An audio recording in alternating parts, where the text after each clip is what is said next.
Antologi Pembacaan Firman Tuhan yang Maha Kuasa.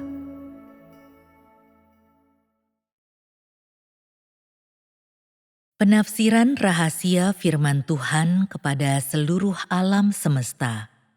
Bab 5.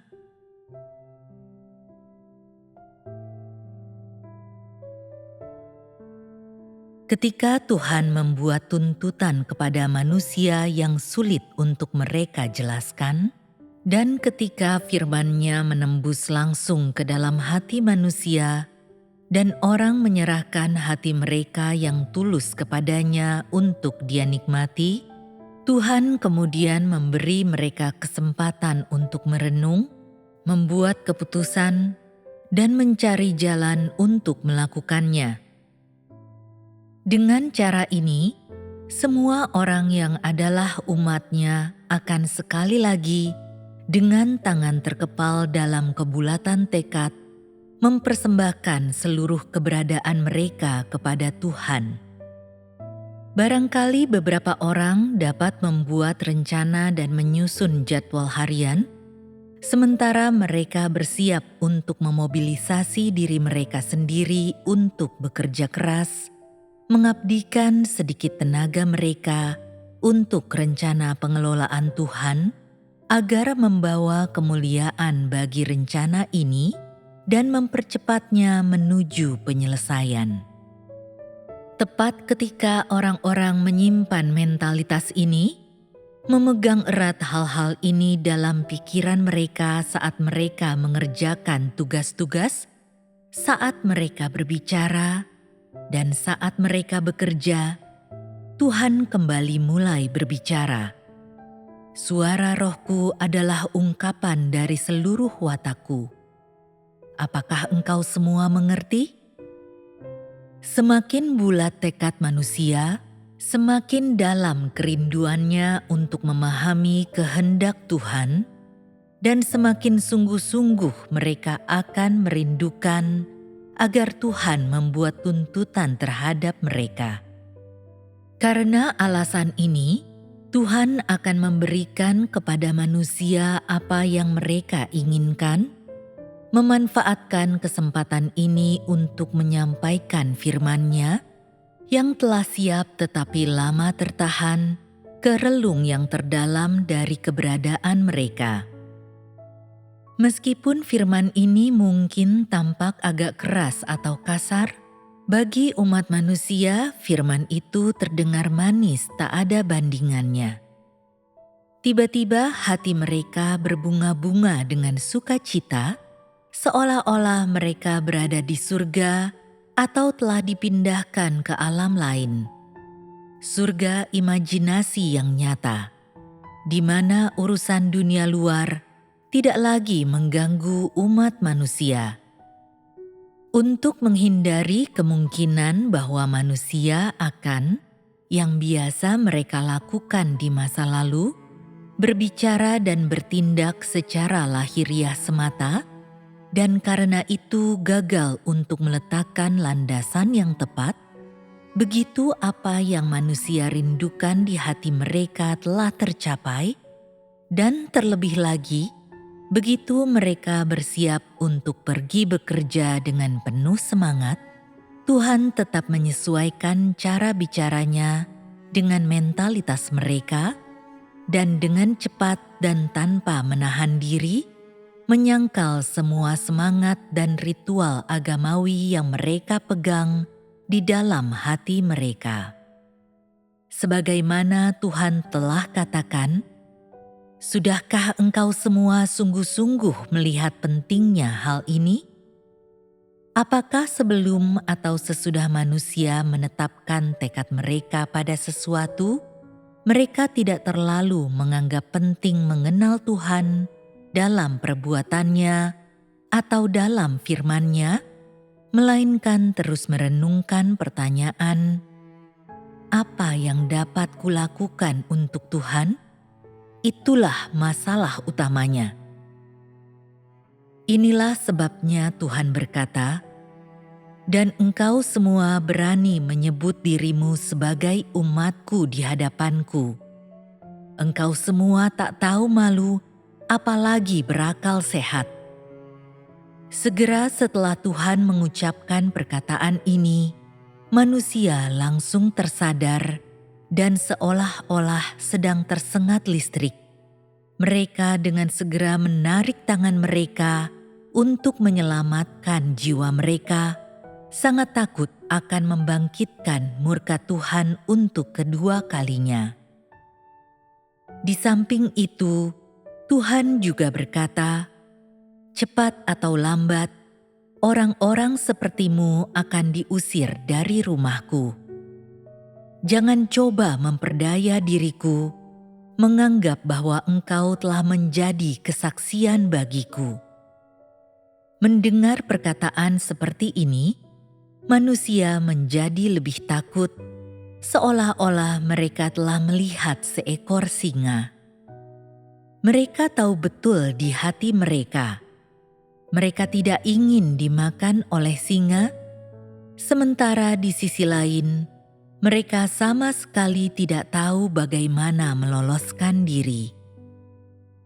Pada saat ini, rencana dalam hati manusia lenyap sepenuhnya dan seluruhnya tanpa jejak. Melalui firman Tuhan, aku merasa seolah-olah aku dapat melihat setiap aspek dari sikap umat manusia yang memalukan. Kepala yang terkulai dan raut wajah yang merasa bersalah, seperti seorang kandidat yang telah gagal dalam ujian masuk perguruan tinggi. Dengan cita-citanya yang tinggi, keluarga bahagia, masa depan yang cerah, dan seterusnya, bersama dengan 4 modernisasi pada tahun 2000, semuanya menjelma menjadi omong kosong belaka, menciptakan skenario hayalan dalam film fiksi ilmiah. Ini untuk menggantikan unsur yang aktif dengan unsur yang pasif, menyebabkan manusia di tengah-tengah kepasifan mereka berdiri di posisi yang telah ditentukan Tuhan bagi mereka. Yang sangat penting adalah kenyataan bahwa manusia sangat takut kehilangan sebutan ini. Karena itu, mereka berpegang teguh pada identitas jabatan mereka sendiri, sangat takut orang lain akan berusaha merenggutnya. Ketika umat manusia berada dalam kerangka pikiran ini, Tuhan tidak khawatir manusia akan menjadi pasif, sehingga Dia mengubah firman penghakimannya menjadi firman interogasi. Dia tidak hanya memberi manusia kesempatan untuk mengambil napas, tetapi Dia juga memberi mereka kesempatan untuk mengejar cita-cita yang telah mereka miliki sebelumnya dan menatanya untuk menjadi acuan di masa depan. Apapun yang tidak sesuai dapat diubah. Hal ini karena Tuhan belum memulai pekerjaannya. Ini adalah sepotong keberuntungan di tengah kemalangan yang besar. Dan, terlebih lagi, Dia tidak menghukum mereka. Jadi, biarkan aku terus memberikan semua pengabdianku kepadanya. Selanjutnya, engkau tidak boleh, karena rasa takutmu, mengesampingkan firman Tuhan. Lihatlah untuk mengetahui apakah Tuhan mempunyai tuntutan baru atau tidak. Benar saja, engkau akan menemukan tuntutan seperti ini. Mulai saat ini dan selanjutnya, dalam segala hal, engkau harus masuk ke dalam kenyataan penerapan. Hanya berkata-kata kosong, seperti yang biasa kau lakukan dahulu, tidak akan lagi membuatmu bertahan hidup. Di sini masih terwujud hikmat Tuhan. Tuhan selalu melindungi para saksinya sendiri Dan ketika kenyataan firman-Nya di masa lalu telah mencapai bagian akhir, tak seorang pun yang mampu memahami pengetahuan tentang kenyataan penerapan. Hal ini cukup untuk membuktikan kebenaran dari apa yang Tuhan katakan. Aku akan melakukan pekerjaan itu sendiri. Hal ini ada kaitannya dengan makna yang sesungguhnya dari pekerjaan dalam keilahian, dan juga ada kaitannya dengan alasan bahwa umat manusia setelah mencapai titik awal yang baru tetap belum mampu memahami makna yang sesungguhnya dari firman Tuhan.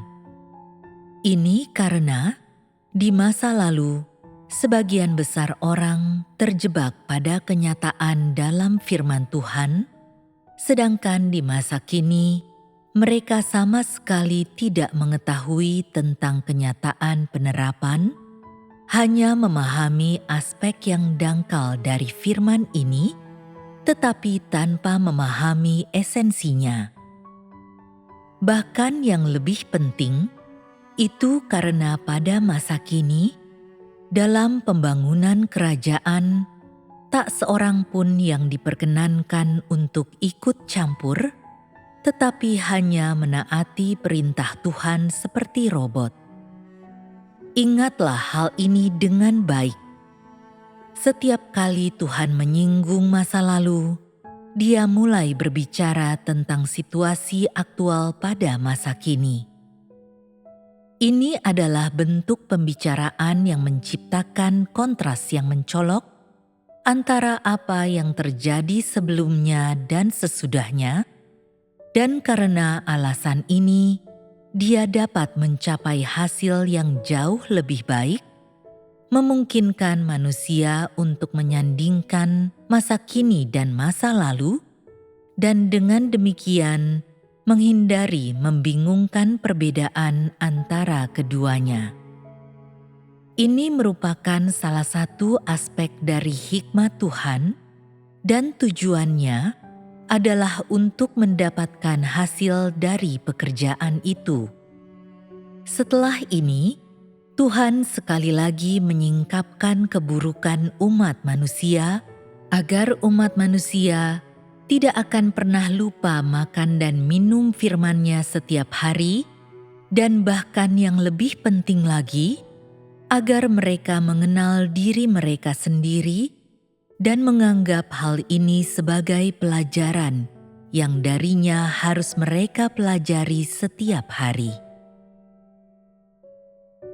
Setelah mengucapkan firman ini, Tuhan telah mencapai dampak yang merupakan tujuan awalnya. Jadi, tanpa memperhatikan lebih lanjut apakah umat manusia telah memahaminya atau tidak, Dia menyampaikan hal ini secara cepat dalam beberapa kalimat, karena pekerjaan iblis tidak ada kaitannya dengan umat manusia. Mengenai hal ini, umat manusia sama sekali tidak tahu. Sekarang, dengan meninggalkan dunia roh, lihatlah lebih jauh ke dalam bagaimana Tuhan membuat tuntutannya kepada umat manusia. Sambil beristirahat di tempat kediamanku, aku mengamati dengan saksama. Semua orang di bumi penuh dengan kesibukan, berkeliling dunia dan bergegas ke sana kemari, semuanya demi nasib dan masa depan mereka. Namun tak seorang pun yang mau menyisihkan tenaganya untuk membangun kerajaanku, bahkan tidak mau menyisihkan sebanyak upaya yang diperlukan untuk menarik napas. Setelah menyampaikan hal ini kepada umat manusia, Tuhan tetap tidak memedulikan mereka, tetapi terus berbicara dari sudut pandang roh, dan melalui firman ini menyingkapkan keadaan umum dari kehidupan umat manusia secara keseluruhan.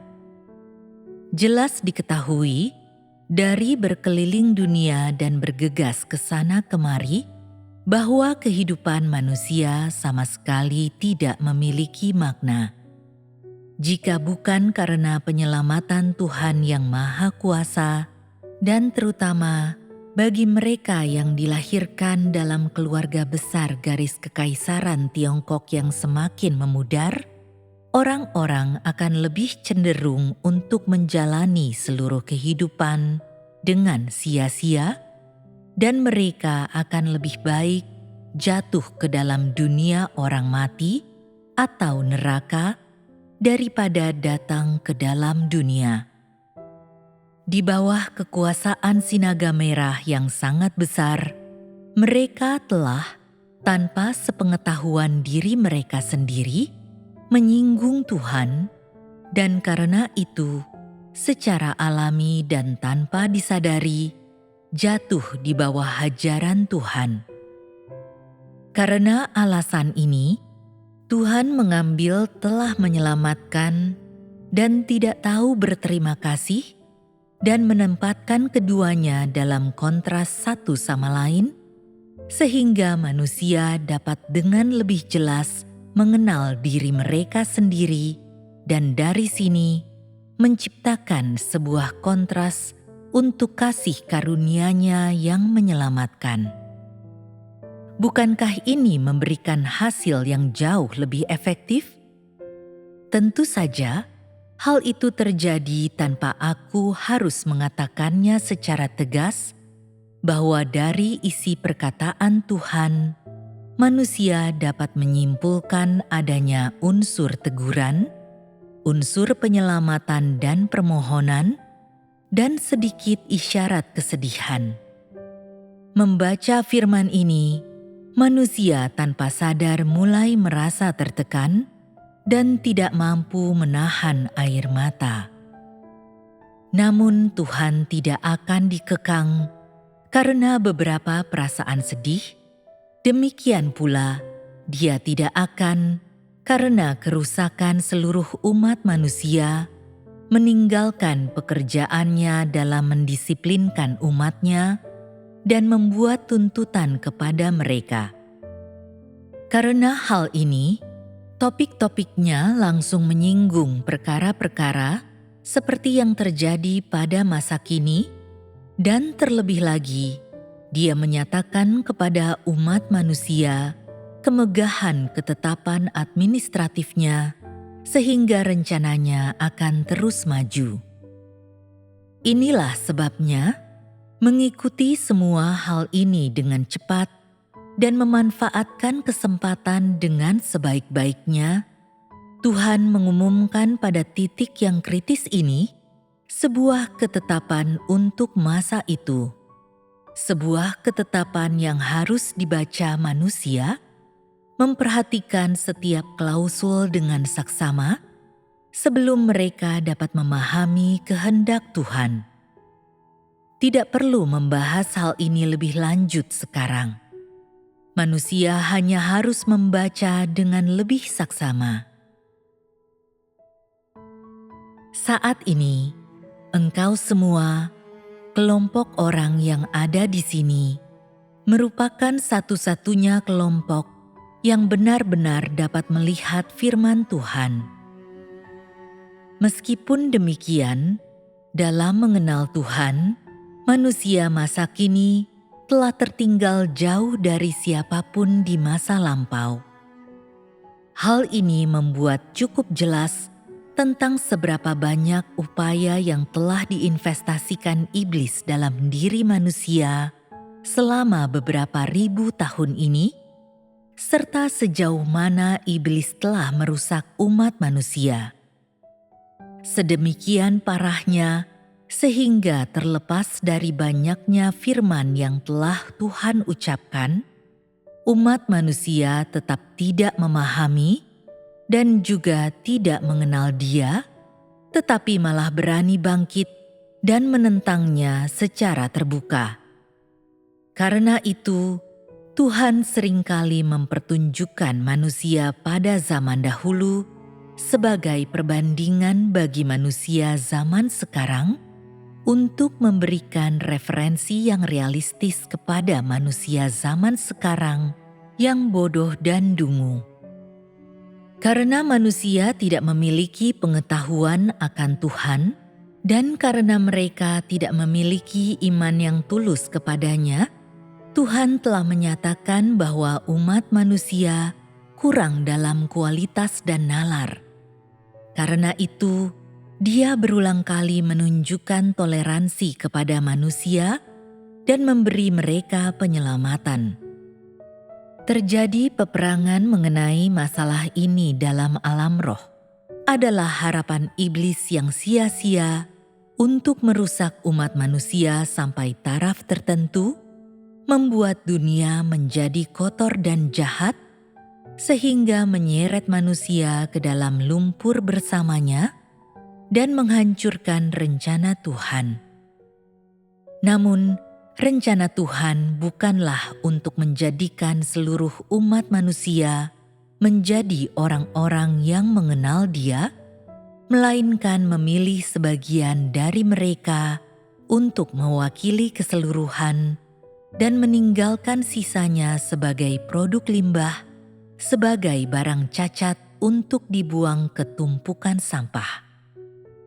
Dengan demikian, meskipun dari sudut pandang iblis, menguasai beberapa individu mungkin tampak sebagai kesempatan yang sangat baik untuk menghancurkan rencana Tuhan, apa yang bisa diketahui makhluk bodoh seperti iblis tentang tujuan Tuhan? Inilah alasan Tuhan berkata, "Dahulu kala, Aku telah menutupi wajahku untuk menghindari melihat dunia ini." Kita memang hanya mengetahui sedikit tentang hal ini, dan Tuhan tidak meminta agar manusia mampu melakukan apapun.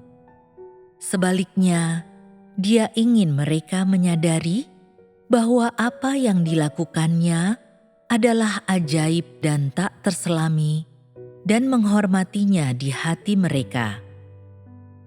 Jika seperti yang dibayangkan manusia, Tuhan menghajar mereka tanpa memedulikan keadaan, maka seluruh dunia pasti telah lama binasa.